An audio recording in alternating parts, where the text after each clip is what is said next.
Uncle বাঁচাও, একথা কে কাকে বলছে? একথা পুরো বাংলা কমার্শিয়াল ফিল্ম ইন্ডাস্ট্রি জিতকে বলছে। বুমেরাঙের ট্রেলার ড্রপ করে গেল, 11টায় বলেছিল, 11টা 7 মিনিটে এলো। ভালো জিনিসের জন্য একটু অপেক্ষা করতে হয়। ওহো, magical bike, what is the price? Less than your life.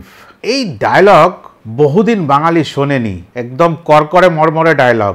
ছোট বাচ্চাও বলছে সমর সেন ব্রিলিয়ান্ট ব্রেন। আর সমর সেন কি বলছে? আমার মানই চাই না, আমার মান চাই। আর সত্যি বাংলা ফিল্ম ইন্ডাস্ট্রি এখন মান চায়, উচ্চ মান। রজতাভ দত্ত, ঈশার বাবা, মানে জিতের শ্বশুর মশাই, সমর সেনের শ্বশুর মশাই, তিনি বরাবরের মতন আবারও বলছেন ওটা একটা পাগল, আমি তোকে নতুন করে আবার বিয়ে দেব। তার মানে ঘেটে ঘ। এতদিন টিজার দেখে, অদ্বিতীয়া গান দেখে আমি যে ভেবেছিলাম, বা আমরা সবাই যে ভাবছিলাম এটা একটা প্রেম প্রণয়ের গল্প, না না, অলরেডি বিয়ে শাদী হয়ে গেছিল ঈশার সাথে। এবার বিচ্ছেদটার জন্য আমরা তৈরি থাকি। কিন্তু জিৎ বাবা জীবন কি বলছেন? সমর সেন হারতে শেখেনি। তাহলে জিতবে কি নিয়ে? এদিকে বউও চলে যাচ্ছে, হাতছাড়া হচ্ছে সে।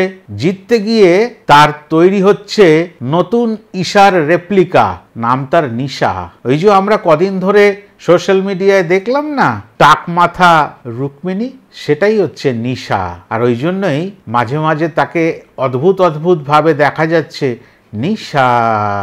এবং তার যে কীর্তিকলাপ, হাসতে হাসতে বুকে পেটে খিঁচ ধরে যাবে।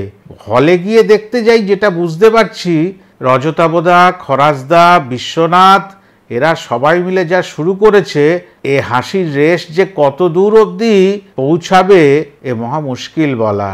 এবার তৈরি হয়ে গেছে আমাদের রোবট বৌমা নিশা। প্রথমেই তার কাজটি কি করলো? বিশাল কম্ম করে বসলো কাকু বলে সৌরভের কাঁধে, আর একটা বদমাইশ ছেলে। এ যেখানে থাকে জ্বালিয়ে মারে, একেবারে টাইমিং সেন্স, যাকে কমেডি সেন্স বলে, তাতে পরিপূর্ণ, ভার্সাটাইল অ্যাক্টর। তার কোলে উঠে বলছে, কাকু তোমার কষ্টটা কোথায়? বলছে, এত বড় মেয়েটা আমাকে কাকু বলবে? তো বলছে, হ্যাঁ কষ্ট তুমি বুঝবে না মা। এটাই হলো সৌরভ। রুক্মিণীর দুর্ধর্ষ অভিনয়, ডাবল রোল মাথা খারাপ করে দিয়েছে। কিন্তু রুক্মিণী মানে বৌমা ঈশা, সে কিন্তু শ্বশুরবাড়িতে বেশ কিছুদিন ছিল না, সেটা বোঝা যাচ্ছে, মানে বাপের বাড়িতে ছিল। এর মধ্যেই সমর সেন মানে জিৎ এইসব কার্যকলাপ করছে তার। ওই যে তিনি এখন তো বিজ্ঞানী হয়েছেন এই সিনেমায়, আমাদের জিৎ বাবা জীবন, তিনি কিন্তু একটা রোবট বানিয়ে ফেলেছেন। বাংলা সিনেমা এইসব দেখেনি, বাংলা সিনেমা সুপার বাইক বা ম্যাজিক্যাল বাইকও দেখেনি, রোবটও দেখেনি, ফিউচারিস্টিক মোবাইলও দেখেনি, যেটা আমরা টিজারে দেখে ফেলেছিলাম। তৈরি থাকুন, গা গরম করে দেবে, হাসবেন, অ্যাকশন ফাটাফাটি। আর বেশ কিছু রোবোটিক চালচলন আছে যেগুলো আমাদের বাঙালির মন একদম জয় করে নেবে। আসছে একেবারে ঝোড়ো হাওয়ায় ঝোড়ো ব্যাটিং চলবে। রাস্তায় স্কুটি চালাচ্ছে, ধাক্কা লেগেছে বাড়ির কাজের মেয়ের সঙ্গে। কাজের মেয়ে বলছে, এ তো মহিলাটা তার কাটা মনে হচ্ছে।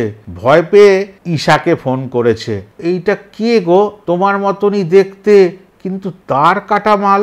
এইদিকে রোবট বৌমা নিয়ে বাড়িতে যখন পদার্পণ, যে বাপের বাড়ি থেকে ঈশাকে নিয়ে আসছে এরকম একটা ধারণা দিচ্ছে বাবা মাকে, বৌমা মানে নিশা, নতুন রোবট বৌমা, সে কি করেছে, শ্বশুর মশাইকেই কোলে তুলে নিয়েছে, আদর করছে শ্বশুর মশাই। এবার বলছে, বাপ তুলে নয়, বাপ তুলে নয়।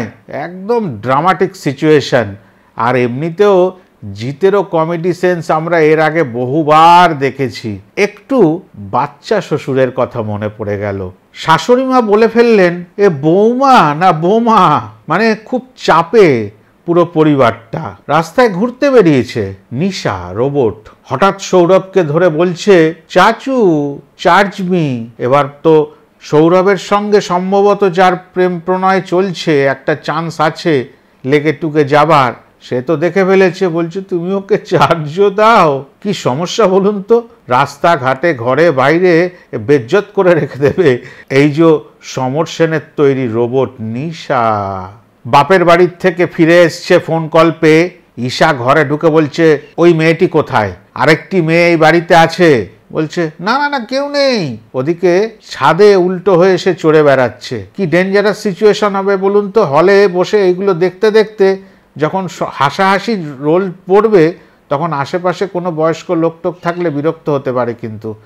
আর ওই রকম যখন পাগলামো শুরু করবে তখন অনেকে লজ্জায়ও পড়ে যাবে। এবার যখন চাপে পড়েছে ঈশা আর নিশা এর সম্পর্ক কি, এরা দুজন কে, তখন জিৎ বা সমর সেন বলছে ওটা আমার শ্বশুর মশাইয়ের অবৈধ সন্তান। তো বলছে 25 বছর পরে তার অবৈধ সন্তান কোথা থেকে এলো? বলছে সেটা আমার শ্বশুর মশাইকে জিজ্ঞেস করো। এবার এই খবর নিয়ে বিশ্বনাথ মানে শালাবাবু গেছে জিজ্ঞাসা করতে তার জামাইবাবু রজতব দত্তকে, দিয়েছে ঠাঁটি এক চর। এবার নিশা সবার সামনে বলছে আমি একটু চার্জ করে এলাম। শাশুড়ি মা ভয় পেয়ে গেছেন, বলছে তোমাকে আবার চার্জও দিতে হয়? তখন জিৎ ভবানী প্রসাদের একটি কবিতার লাইন বলছেন, ওর বাংলাটা ঠিক আসে না। সত্যি কথা বলতে এই ট্রেলারটা দেখতে দেখতে সম্পর্কগুলো যেন গুলিয়ে তাল হয়ে গেল।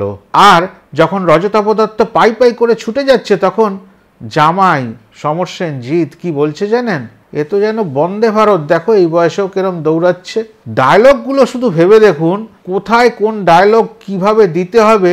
আমি বলবো তো মোক্ষম ডায়লগ, মোক্ষম অ্যাকশন, সেরকম টেরিফিক গ্রাফিক্যাল একটা প্রেজেন্টেশন, সব কিছু মিলিয়ে এই সিনেমায় কিন্তু অন্য একটা গল্প থাকবে এবং টানবে, প্রচুরভাবে টানবে।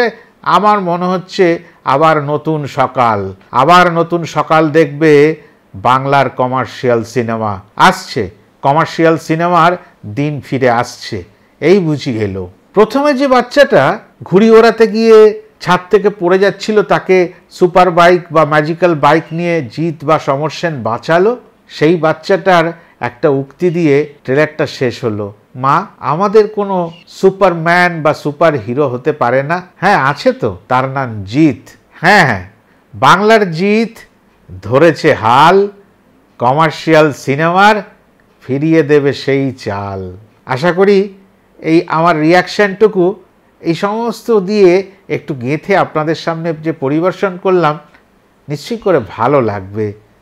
লাইক কমেন্ট শেয়ার করে দেবেন আর সঙ্গে থাকবেন বাংলা সিনেমার।